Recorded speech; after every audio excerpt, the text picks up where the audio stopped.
here are the top stories we are following at this hour. Let's dive in. LA fires destroy 10,000 structures as new blaze spreads. Venezuela fears more persecution as Maduro's inauguration nears. Historian says Carter's human rights ideals fell short in Asia. Airstrike in western Myanmar kills at least 40, reports say, and UK Prime Minister unveils plan to combat people smuggling operations. Now, local officials have said two wildfires in the Los Angeles area have killed no less than 10 people and burned some 10,000 homes and structures as a third blaze triggered the evacuation of thousands of more residents. The newest blaze, the Kenneth Fire, broke out in West Hills, a neighborhood in the San Fernando Valley on Thursday afternoon as fire crews were still struggling to bring the Palisades and Eaton fires under control. Los Angeles Mayor Karen Bass said, "We are expecting this fire to rapidly spread due to high winds." As of 9 p.m. local time, at least 10 deaths had been reported, up from 7 earlier in the day, according to the County of Los Angeles Department of Medical Examiner. The newest evacuation orders came as officials confirmed that the Palisades and Eaton fires had each destroyed over 5,000 structures, which includes homes as well as other property, such as cars and sheds. According to the state wildfire agency CAL FIRE, the two fires have consumed over 330,000 acres, that's 12,000 hectares of land between them. Los Angeles County Sheriff Robert Luna earlier said he expected the then reported death toll of 7 to increase. Closely 180,000 people are under evacuation orders due to the fire, with another 200,000 residents subject to evacuation warnings, according to the Los Angeles County Sheriff's Department. According to PowerOutage.us, over 285,000 residents are without electricity in Southern California, which tracks outages nationwide, while water and sewage infrastructure across the region have suffered extensive damage. Dozens of blocks have been reduced to ash in the affluent communities and Malibu and Pacific Palisades since the start of the fires on Tuesday amid winds of over 70 mph. The National Weather Service has cautioned that winds are likely to pick up on Thursday evening after dropping earlier in the day. Celebrities including James Woods, Paris Hilton, and Billy Crystal are among those who have lost their homes in the fires. U.S. President Joe Biden, who is set to be replaced by President-elect Donald Trump in the White House on January 20th, said the federal government will cover 100% of the cost of California's recovery efforts for the next 180 days. Biden said he hoped that the incoming administration of Trump, who has heavily criticized Newsom and Bass over their handling of the disaster, will continue to provide the state the help it requires. Jesus Medina Azain had already spent 16 months in a Venezuelan military prison, accused of crimes he said were connected to his work as a photojournalist. But another prison stint seemed imminent, particularly after the contested re-election of Venezuelan President Nicolas Maduro. With Maduro set to be sworn in for a third term, Medina's made a difficult decision to flee his home in Venezuela for the relative safety of Bogota, the capital of neighboring Colombia. Maduro's government has long faced criticism for the alleged repression of political rivals, but Friday's inauguration ceremony is set to bring the recent electoral tumult ahead, with observers cautioning that the violence may intensify as Maduro strives to hold on to power. Juan Tapia, Deputy Director of Human Rights Watch's Americas Division, said the regime is going to do everything they can to ensure that Maduro can be re-inaugurated and that he can continue with his administration. Maduro remembers his final months in Venezuela as being drenched in fear. In the lead-up to the controversial election, he had joined the campaign of opposition leader Maria Corina Machado as a photographer, documenting her efforts to galvanize support for presidential candidate Edmundo Gonzalez, but the work once again made him a target. Medina was not unknown to the Maduro government. In 2018, he was arrested on charges of money laundering, criminal association, and inciting hate, all of which he denies. Instead, he maintains his arrest was in retaliation for his reporting on human rights abuses. He was held without trial in the Roma Verde military prison until January 2020. Meanwhile, as the United States buries ex-President Jimmy Carter, much of the discussion about his legacy has centered on his humanitarian work and support for human rights. It is an area where even his critics will admit he has few peers. While several former presidents spent retirement enjoying the benefits of their quasi-celebrity status, Carter built houses for the poor, aided eradicate lethal diseases, and spoke out about thorny political issues, including by denouncing Israel's use of apartheid against the Palestinians. As president from 1977 to 1981, historians say Carter also placed a rhetorical stress on human rights that set a fresh standard for other leaders around the world. But historians also know that Carter showed a willingness to discard human rights concerns during his presidency when faced with abuses committed by U.S. allies in countries like South Korea and Indonesia. For instance, the military government ruling Indonesia at the time was initially concerned that Carter's highlighting on human rights might place U.S. military assistance in jeopardy. Indonesia had launched an invasion of East Timor in 1975 that ultimately killed as much as 25% of the population and used starvation as a weapon of war. Indonesia instead found in the Carter administration a firm ally that added weapons as fast and worked to discredit reports about atrocities being committed, even as it pushed for Indonesia to release political prisoners. Carter won the presidency for a single term in 1976 at a time when numerous voters felt that the U.S. had been tarnished by political scandals at home and a bloody war in Vietnam abroad. Officials of the group and a local charity said on Thursday an air raid by Myanmar's army on a village under the control of an armed ethnic minority group killed closely 40 people and wounded at least 20 others. They said hundreds of thousands of houses burned in a fire caused by the bombing. On Wednesday, the attack occurred in Kayak Nino village on Ramri Island, an area controlled by the ethnic Arakan army in western Rakhine State. They said the military has not announced any attack in the area. Myanmar is rocked by violence that erupted when the army removed the elected government of Aung San Suu Kyi in February 2021. After the army used lethal force to suppress peaceful demonstrations, several opponents of military rule took up arms and huge parts of the country are now entrapped in conflict. According to report, Kaing Thoka, a spokesperson for the Arakan army, said a jet fighter bombed the village on Wednesday afternoon, killing 40 civilians and injuring over 20 others. It wasn't clear why the village was aimed. The leader of a local charity group and independent media also reported the airstrike and casualties.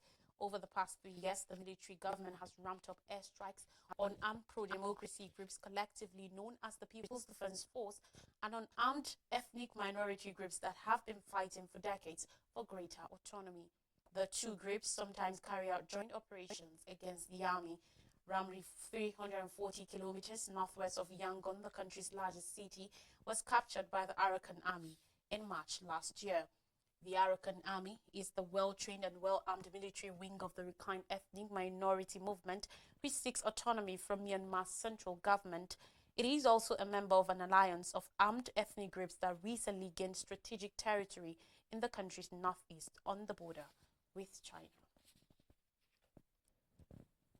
On Thursday, the Prime Minister of the United Kingdom announced that his administration will implement sanctions against individuals involved in people smuggling operations that transport migrants across the English Channel in unsafe boats. This initiative is part of a wider plan to curb these perilous journeys. Labour leader Keir Starmer stated his strong commitment to stopping the dangerous crossings of the English Channel in a small boats. He emphasized that this issue is being exploited by criminal gangs profiting hugely from the abhorrent practice of people smuggling.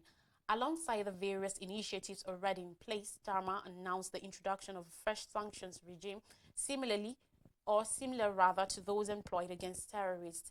These will empower authorities to confiscate the assets of these gangs, restrict their travel, and effectively dismantle the operations.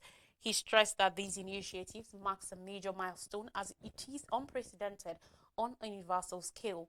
Keir Starmer stressed that the sanctions, which include travel restrictions and asset freezes, will focus on illicit finance networks that enable smugglers to exploit vulnerable individuals. The government plans to introduce these new sanctioning powers pending approval from Parliament within the next year. Starmer's Labour Party, since assuming office in July, has committed to dismantling the criminal organizations that facilitate the dangerous crossings of thousands of migrants each year across one of the busiest shipping routes globally. He has characterized these crime syndicates as a major threat to global security, equating them to terrorist organizations. However, the effectiveness of these sanctions remains uncertain, as British authorities can only freeze assets located within the United Kingdom, while numerous smugglers operate from abroad. Officials recognize the challenge of disrupting the trade, which is often managed by loosely structured criminal groups, a task that has proven elusive for past administrations. On more stories on weather crisis, 2024 breaks heat record, capping decade of extreme warmth. According to new data from Europe's climate monitoring agency Copernicus, it's official that 2024 was the hottest year on record, breaking the earlier record set in 2023 and pushing the world over a critical climate threshold. Last year was 1.6 degrees hotter than the previous before humans started burning huge amounts of fossil fuels, Copernicus found. It makes 2024 the first calendar year to breach the 1.5-degree limit countries agreed to avoid under the Paris Climate Agreement in 2015. Scientists are much more concerned about breaches over decades rather than single years, as above that threshold humans and ecosystems may battle to adapt. But 2024's record does mean we're getting dangerously close, said Jory Rogelli, a climate professor at Imperial College London. The Copernicus analysis points to a slew of climate records falling last year. The planet endured its hottest day on record in July. Each month from January to June was the warmest such month on record, and levels of planet heating pollution reached unprecedented highs. According to Copernicus data, last year is part of a pattern of off-the-chart heat. Every single one of the world's 10 hottest years happened in the last decade. Behind these statistics lies an enormous toll. Every fraction of a degree brings more harm to people and ecosystem, Rogel said. The severe weather that swept the world last year shows just how dangerous life in a warmer world already is. Backed by hurricanes in the US, talked by ultra-warm ocean temperatures, killed hundreds of people. In Spain, over 200 people died in catastrophic floods. Amazon rivers fell to unprecedented low levels during the region's worst drought in record, and the Philippines experienced an extraordinary typhoon season with 6 in just 30 days.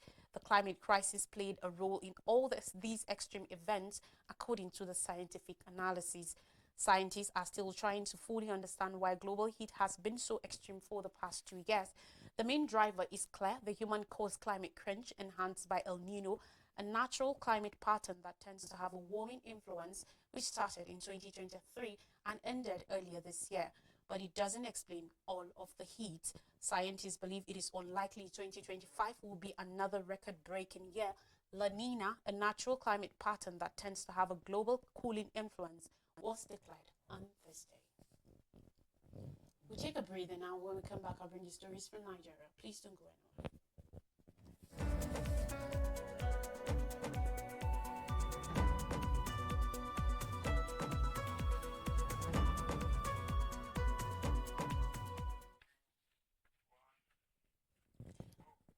You're welcome back, and thanks for staying with us. Now, stories from Nigeria. Nigeria-China to collaborate on military training arms. The federal government says it is extending its security cooperation with the People's Republic of China for local arms production and military training. It says this creates part of its wider strategy to address terrorism and other forms of insecurity within and outside its borders. Yusuf Tugar, Nigeria's Minister of Foreign Affairs, stated this after President Bola Tinubu received China's Foreign Minister Wang Yi at the Aso Rock Villa in Abuja on Thursday. Wang Yi is on a 4-nation week-long Africa tour, which ends on Saturday after stops in Namibia, DR Congo, Nigeria, and Chad. Tugar stated that boosting cooperation with major partners like China will aid Nigeria and its neighbors respond to shared threats more proficiently. His statement follows comments by the Chief of Defense Staff, General Christopher Musa, who said arms procurement was the military's tightest bottleneck. In a recent interview, General Musa explained that prolonged regulations often stall deliveries that desperately needed by frontline troops. The defense chief said this challenge, combined with the government's drive for self-reliance, was driving Nigeria to seek ways of domesticating arms production with Chinese support. Wang Yi, China's foreign minister, who also emphasized his country's opposition to foreign involvement in Africa's internal matters, underlining the significance of African nations leading their own peacekeeping and counter-terrorism efforts. Wang promised Beijing's full backing for initiatives targeted at boosting the continent's security, including a CNY 1 billion yuan military assistance package.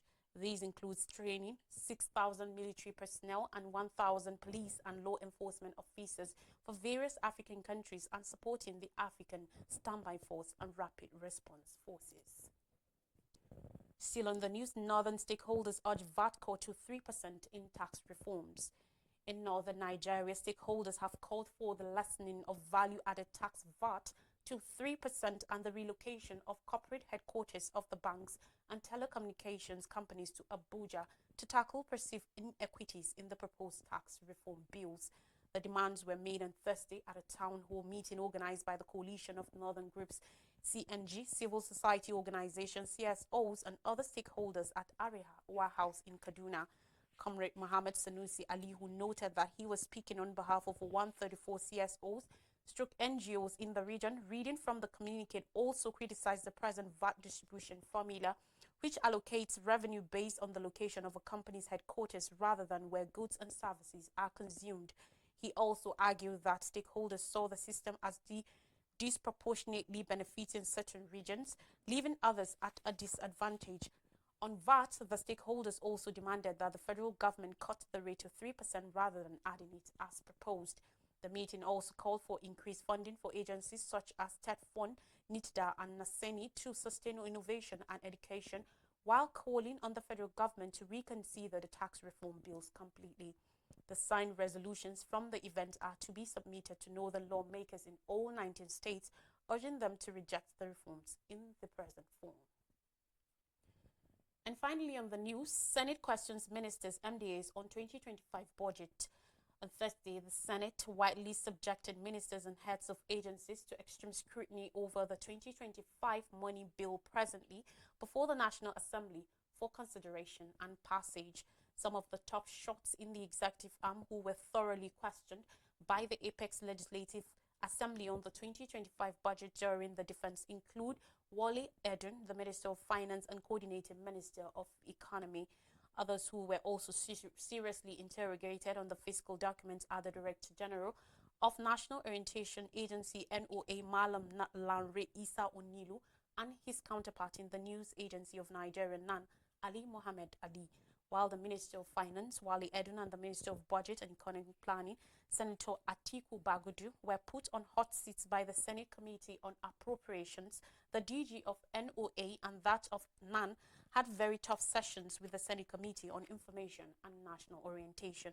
The Minister of Finance received barrage of questions from some members of the Appropriations Committee on state of implementation of the 2024 budget, particularly the capital component.